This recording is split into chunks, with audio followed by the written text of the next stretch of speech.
Dear friends, welcome to this new edition of Ophthal 2020. Now, during these unprecedented times of COVID, this is a new platform that we are using to reach out to our friends on a digital platform. And I must thank Senthil for doing a wonderful job. Ophthal is a new platform that has helped us quite a lot for all those people in practice. And we are discussing the ideas with each other, how to grow our practice better. We all share our experiences and we learn from each other's achievements and the mistakes. So, what I'll be doing, I'll be sharing my experience with ophthalmic group practice and how I ran through a group practice of multiple owners to a single owner practice where I've opened up my place for multiple doctors to use. So, what I'll be talking about is my experiences with practice. They may be right, they may be wrong, there may be many mistakes. So, I'm not saying this is the best way to handle things, but this is what I did, this is what I went through, these are my achievements and mistakes, and I hope the group learns from my experiences. So, as we know, group practice is the future of practice. Rather, there's the presence of practice with the kind of equipments getting more and more expensive with their AMC and CMCs. It's becoming very difficult for a single owner to run the practice. With the amount of statutory compliances that are coming up, it is becoming more and more difficult. So, there are either an option of joining a corporate as an employee, or if you want to do your own practice, it makes better sense to join together, get in together, and pool in your resources. It's a team effort. It helps us getting faster return on investments because which are very expensive. There are more people using it. You can take the turnover much faster, but you need a good synergy between the partners. So, as you know, the synergy means that the two or more people working together, they are benefiting each other. So, there is no one-sided kind of a benefit. Everyone has to benefit in this kind of a partnership where we complement and support each other. So there are two ways that we can do a group practice. One of the standard models can be when there are more than one owners who put in their money and then they have got an equal or proportionate say in the running of the center. That is one way of doing it. And the other way of doing it is that there's a single owner who sets up the whole place and he opens up the place for the others to come in as a neutral center to use the facilities. And there's one person who is the owner or the in charge of the place, but everyone is kind of enjoying the freedom inside. So, briefly to tell you about my background before we can kind of narrate with my story is that I belong to a relatively small town, Varanasi, where I did my schooling. I don't have any professionals in my family. There was no doctor in my family. I joined AIMS in 1989, and after that, I went on to do my MD in ophthalmology from RP Center.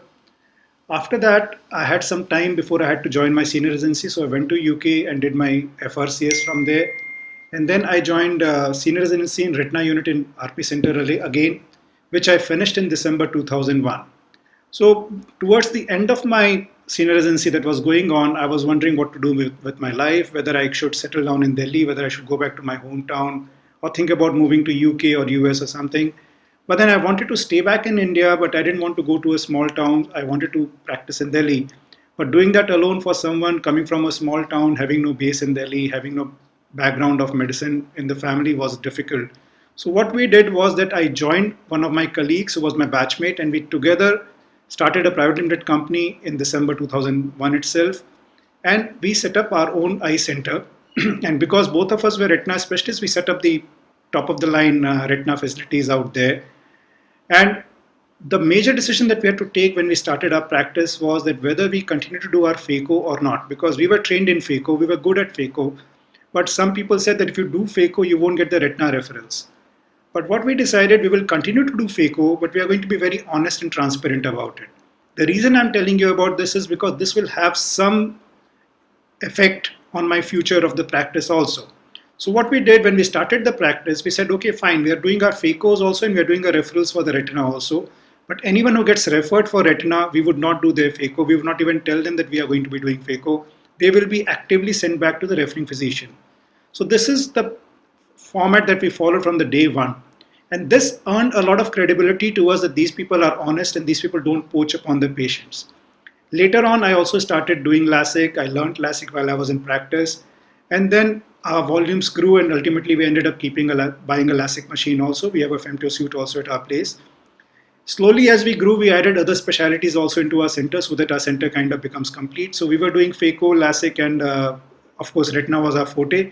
But the other specialty like oculoplasty, glaucoma, squint, and cornea, the other things we kept adding to our center as we kept growing. But the things were going quite fine. Both of us did very well in our practice. We grew very well. But around 4 years back, we had some differences between us. So we decided to separate. So after that, I went on to establish my own center once again with a new model of a single owner with a multiple doctors. Before that, there were two owners, both of us kind of taking decisions with each other. Later, we kind of decided to separate. So now this is my single owner center. But we decided to work with multiple doctors. And that's where I realized the importance of synergy between the colleagues and the staff and the patient. So my Visitec Eye Center got changed into Synergy Visitec Eye Center. I formed a LLP by the name of Synergy Eye Care LLP. I realized the importance of synergy. And now slowly we grew to have more than 35 doctors who are working at our center. So this is what we stand for. We stand for synergy in our place, where there's a synergy between us and the colleagues of ours. And there are three major values that we value in our center: compassion, competence, and integrity. So any patient who comes in, he's kind of given that compassionate treatment with full competent team and with a lot of integrity. And these are the values that we don't want to compromise at all. So each and every member of our team who's working at our center has to live by these values. So as of today, I'm very proud to have an esteemed team of three of us are full-time consultants. That means myself and two more people who are on salaries that are working with us. Then there are 12 visiting consultants who are using my place for their OPDs, procedures, investigations, and the surgical facilities also. And I'm very proud and to have some of very eminent ophthalmologists, some of them my teachers, some of them the leading doyens on their fields who are using my facilities. And there are many other visiting consultants also who are using my facilities of investigations and OT and LASIK. But since they don't run the OPD here, their names don't feature on our website, and they don't have an OPD slot. So we have about 35 doctors who are working with us. So again, coming to the two different models that we can have, the one of the options can be a multiple owners model. Now here, there are two or more owners who have put in their stakes inside. So the admin responsibilities are shared between the owners. That's a good thing about it. They complement with each other's weakness. So if someone is good in marketing and someone is good in systems, right, they are going to complement each other. So that's the benefit of having a multiple owner model. The level of commitment is much, much higher when you have your stakes involved rather than when you're just an employee or a visiting consultant. So yes, the amount of hard work required initially, at least in running and setting up the place, is much more when you got multiple owners kind of a team.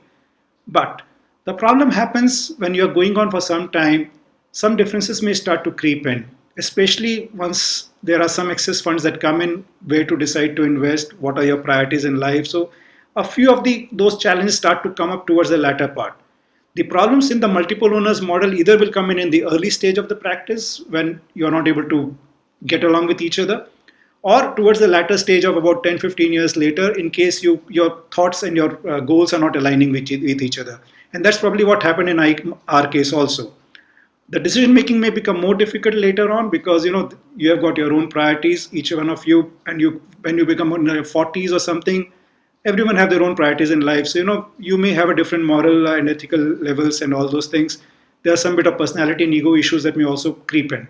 So the other option that we have is a single owner and multiple users model, the way I have it right now. The advantages are there's a clear-cut chain of command with well-defined responsibility. So whatever good or bad happens in my organization, I'm responsible for it. So I'm not going to be blaming anyone else for things not going right or not going wrong that way. It is much easier to implement the changes and decisions that you're making because there's one person who's taking the call out there. It's much easier to work with the visiting consultants because there's no confusion and conflict happening, like because the two different owners saying different two things to them.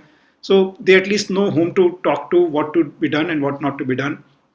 You can maintain your ethical and functional atmosphere in a more uniform way because everyone have their own level of ethics. Everyone have their own level of stickler for norms and for safety and the other issues. So you can let your vision reflect onto your organization so much better. And the investment decisions are totally based on needs and productivity. There is no conflict happening out there between the personal interests of the two or more owners that are there. So anything that is going to be good for the center is being taken care of. Of course, there's a lot of input being taken by the visiting consultants also, but at least we know who the determining authority is going to be. So that's the benefit of the single user system. The visiting consultants, there can be three types of visiting consultants that we have. One are those who are using your facilities and they are also specialists in their own specialty. So they are going to be providing the specialty care. They complete your system also. Like, for example, we've got Professor Batheria, who's an oculoplasty specialist, Amrita, who takes care of glaucoma and squint, Surabhi takes care of cornea and other specialties. So that they kind of complete the center, and they're also bringing their own patients to your center to use the facilities. The advantage to them is that they get some referrals from you as well. The other types are those who are having their own base of set of patients. They are not expecting any referrals from you, but they're using your facilities for their OPD investigation and the OT purposes. And they add value to your organization because they bring in footfalls. And the third type are those who are not running the OPD at your place. They're having their own clinics at their own places, but they're bringing their patients for the investigations or for the surgical purposes. So their names normally won't be reflecting on your website and all because they have got their own independent existence altogether. So they don't want their names to be here, but they're using the facility as a visiting consultant. So these are the three types of visiting consultants that we have. The advantages that the visiting consultants have, see, because in any synergy that you have, it can only run if the two sides are benefiting from each other. There can never be a partnership where only one side benefits and the other side is not benefiting too much. So you have to see the advantage that the visiting consultant gets and also the advantage the center gets. So the visiting consultant, the advantages are they get the cross referrals, because if you're a specialist in a particular specialty, there are so many doctors coming to that organization, you will get cross referrals from them. There's no administrative hassles for them with the kind of statutory compliances that are coming in. There are lots of hassles that have to be there. There are about 35, 36 licenses that have to be taken care of. So all those things are taken care by the owner of the organization. The TPAs, panels, NABH, and all those things are taken care by them. The equipments and the technologies can be upgraded more regularly because there are more users, so you can take the faster ROI, so you are more up to date with the technology in that center. No pressure of staff, salary, inventory, CMC, AMC, or any of those hassles. So during the COVID times when there was a lockdown, they were not concerned about how much salary to pay to the staff. They knew that okay, their business was down, but at least there was no outgo from going from their side. So that's the benefit that they have. And because of these advantages, sometimes their take home may be much better than what they would be earning from their own center if they were running their own center. So financially also it might make better sense to them. But if these are the advantages, why are they not coming to a common center? What are their fears? What are their expectations? We have to learn and understand that also. And we have to make sure that we address those fears and expectations of those consultants also. First and foremost is they feel there should be no poaching of their patients. They should not feel that if I take my patients to a particular center, the center will kind of try to convince the patient that you can come directly to us, and we may be losing the patient. So that is one very, very important thing that you have to take care of. And this is where our goodwill of past 20 years worked in, because we were getting the retina referrals and we were not keeping those patients for the cataract. We were actively sending them back to the referring physicians. So our credibility was already there in place. They knew that okay, if we go to this place, they would not interfere with my handling of the patients. They expect proper due respect to be given to them. So it should not be that because this is not their own center, they would not get the respect. So they get as much respect as I do. In fact, to all my seniors, I do give them a lot more respect than what I would be getting myself, because they have been my teachers or my seniors. So the respect is given where it is due. The accounting systems have to be very simple. Don't try to make it very perfect accounting system with every penny being taken care of, because that is not important. It should be easily doable and should be a very simple and transparent system. Losing a few thousand here or there is not a problem, but having a confusion or conflict is what the problem is. So have a system which may not be perfect but which should be easily followable. And they should also have faith in the culture of the organization that they are joining, that they are giving how much of importance to the safety and the ethics. Because ultimately, if you are good, you want only people who are kind of valuing those kind of ethical standards and the safety standards and the integrity levels that you're following, so that that norm of the center goes on. You don't want someone who is very dishonest to be coming to your center. He wouldn't be happy with you, you won't be happy with them. So you kind of make sure that only people with likewise mind ideologies come to you. Now, what are the advantages to the center and to the owner? First of all, there are more revenues you earn from what they using the facilities. Your OTs normally are not being used all the time. Even if you do 10 surgeries a day, the OT gets over in 2 3 hours of time, or maybe 4 hours of time. After that, the OT is free. So if someone else is coming and using your facilities, it's always a benefit to you. Increases the footfalls to your center, and the moment you have about 100 people coming to your center on a daily basis, you don't need any advertisements after that, because a good experience in your center is going to work benefits for you. Faster ROI on investment, and therefore you can be more up to date with the machines. You get a lot of cross referrals. So I, being a retina specialist, I have an advantage because all those people who are coming, their retina cases get referred to me, and since they get a good quality job from me, both of us are quite happy with this model. And we can get all the facilities under the same roof, so all the specialists are there in your place, so your center gets complete. So I don't have to refer my glaucoma or oculoplasty or squint or other things outside, or cornea outside. And we already have to maintain a basic level of staff and the systems. All we need to do when there are more people coming in, to increase it a bit more, tweak the systems a bit better. But your basic expenditure is already happening, so you might as well improve it a bit more and get some benefits out of it. The challenges are that we have to be accommodative towards them. We have to have a look at the bigger picture. Don't be penny wise and pound foolish. As I said about the accounting, be ready to make some adjustments to keep it simple. Even if you end up losing a bit of a money, that's not important. They use some of the equipment. Sometimes they have to open up the vitrectomy cutter. They have to use a vitrectomy. Don't go around charging for each and every small thing. Give them some value addition services so they feel happy and comfortable working with you. So if a person is coming to my center and using my facility in case they have a complication, I'm there downstairs in my OPD. So I go up, I manage their complications or something. I don't even charge for that most of the times. So they have that benefit that, okay, there is a backup, VR backup, that also they are getting out there along with the other things. Then you have to adapt the accounting system of yours, because when you're having multiple doctors working, you have to kind of adapt so that you can keep track of every doctor's work that has been done. And you have to have a uniform set of rules for everyone in the center. So that has to be very clear. The importance and respect is given to the senior doctors, but the set of rules are going to be uniform, whether it is for me or whether it's for the others. So the same uniform set of rules have to be there. And you have to also ensure that your staff pays equal respect to everyone in the center. It should not be that they should never feel that Dr. Vinay is getting more priority over the other consultants. So it has to be done in a very proper way. There are many tools that we can use to manage this kind of a challenging situation. First and foremost is a good and strong EMR, the electronic medical record system, that you have to have. We have to have a very strong and transparent billing system and accounting system. The appointment module, OPD and IPD records, stores, pharmacy, all these things have to be done through the EMR. Doing a manual thing is very, very difficult in these things. So a good EMR is most important. And that way I've been fortunate to have a good EMR system at last. So I'm working on it, and we keep improving upon it every day.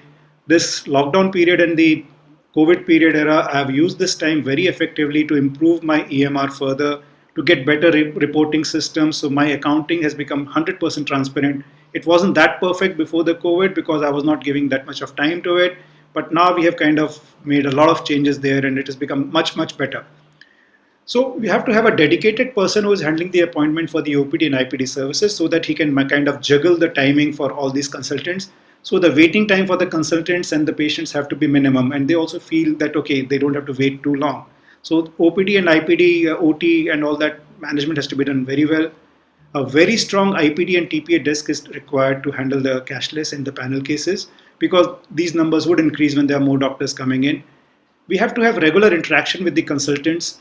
This helps in better bonding and also improves the cross refer. So if someone is doing a very good job, you kind of promote it, you show it, showcase it to the other colleagues. So within our own infrastructure, we can get a lot of cross referrals happening between us. And we have to always stress upon following our organization's work and ethical values. I can't say enough about that, because the moment one of them is kind of going to be doing some hanky-panky business, the whole center is going to lose the goodwill. So you have to be very clear when it comes to ethics, that there's no compromise whatsoever. And that actually helps in building up a good team also. So towards the end, I would like to say that in my life journey, there have been some learnings, and I would like to share a few bits with the audience. So everywhere I've been there, I've always learned something, right? So one of the statement that my late professor H.K. Tiwari, who was the chief of RP Center, and I worked under him, there was a dictum saying that no one has died of overwork. So that's the kind of a thing that was pushed into our mind, that, there's no shortcut to anything in life. You work hard and there's no other way out. So that is one famous statement that sir used to say. And I have learned from everywhere. I've not only learned what to do, I also learned what not to do, because when you go out and manage someone's complications, you also learn what not to do as well. I learned my ophthalmology at AIMS, but how to practice ophthalmology I learned outside AIMS also. And that includes spending a few days in Shankara Netralaya, going to UK for my observership at Nottingham under Professor Dua. Some others, OTs that I went to, the OPDs that I went to, the LASIK centers that I went to. I kind of learned so many things from there, how to handle the staff, how not to do things, how to do things, some small tricks from there. So you have to keep continuing learning. That's a never-ending process. And this is another thing that Ophthal is helping us to achieve, because you're learning from each other's experiences. You continue to learn new skills. So even after coming out of in practice, we learned how to do LASIK. MIVS came in, MICS came in. So many things have come in. We have kind of kept learning. So you have to continue learning your skills. You learn from your failures and bad experiences also. So, I had a bad fallout with my partner and all those things, that the challenges do come in life. But rather than having bitterness about it, you take it as a learning experience and move on and make the best of every crisis that comes your way. And there's always an opportunity in every crisis. For example, this whole COVID crisis has given me a lot of benefits. Because of my systems being strong, after COVID, at least 4 or 5 doctors have joined my organization, because they kind of could see that this place is kind of maintaining the safety norms. They are doing this kind of a work. So they felt comfortable coming to me. Also, post COVID, many of the doctors realized that running their own independent setup is becoming more and more difficult. So I foresee that more and more people are going to be joining this kind of a setup. The compliances are becoming more and more difficult. So that's definitely a pain for us. But that's also an opportunity for people like us, because we can provide them a facility and these people can come into you. And if they feel comfortable working there, it's a win win for both. And we have to find our strengths and weaknesses and plan accordingly. I cannot kind of work on someone else's model. I have to see what is my strength and what is my weakness, and we are going to work accordingly to that. So, towards the end, I'll say the synergy is very, very important. This has to be there between you, our staff, our consultants, whether they are salaried specialists or the visiting consultants, the patients, and the attendants. We all have to work together. And as they say, the business relationship is always going to be a win-win for both the sides. I cannot exploit someone else and continue to be in a relationship for a long time. So whenever I am in a relationship with anyone, it has to be win-win. I have to see what I'm gaining and I have to see what I'm giving and what he's gaining. And always, most of the times, someone else's gain is not at the cost of your expense. We both can gain from each other without losing anything. So that's where the synergy comes from. And you have to be honest in your approach and do something that's going to be benefiting everyone. And don't work for short term, work for the long run. And the success is going to be ours. I would be happy to answer any questions or any queries that anyone would be having. This is my email ID and my website. And I would love to get some feedback from the audience and some suggestions which anyone can give me. I wish we had an open question answer session in this thing, but because of the format, that's possibly not possible. But people can contact me on my email, and I'll definitely love to respond to them. I'll once again give a lot of thanks to Ophthal and Dr. Senthil in particular for giving me the opportunity to expressing my views and sharing my experiences with the lovely audience out there. Thank you.